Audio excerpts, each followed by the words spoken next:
ஐயப்பன் தன்னோட பக்தர்களை ஏன் கருப்பாடை அணிய சொன்னார்னு உங்களுக்கு தெரியுமா?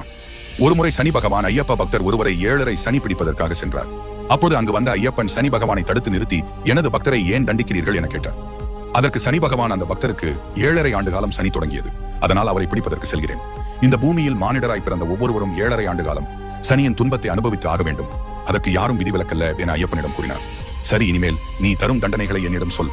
அந்த தண்டனைகளை ஒரு மண்டல காலத்திலேயே அனுபவிக்குமாறு நான் என் பக்தர்களுக்கு விரத முறைகளாக வகுத்து தருகிறேன் என்றார் ஐயப்பன். நான் 7:30 ஆண்டுகள் தரும் தண்டனையை ஒரு மண்டலத்தில் எப்படி தர முடியும் என சனி பகவான் ஐயப்பனிடம் கேட்டார். அதற்கு ஐயப்பன், கவலைப்படாதே சனீஸ்வரா, என்னுடைய பக்தர்கள் காலை மாலை இருவேளையிலும் குளிர்ந்த நீரில் நீராடுவார்கள். காலில் காலணிகளை அணிய மாட்டார்கள். தரையில் மட்டுமே படுத்து உறங்குவார்கள். கடுமையான பிரம்மச்சாரிய விரதத்தை கடைபிடிப்பார்கள். எந்த ஒரு சுகம் மற்றும் துக்கத்தில் ஈடுபடாமல் அனைவராலும் சுவாமி என அழைக்கப்படுவார்கள். மேலும் உனக்கு பிடித்த கருப்பு ஆடை மட்டுமே அணிவார்கள்.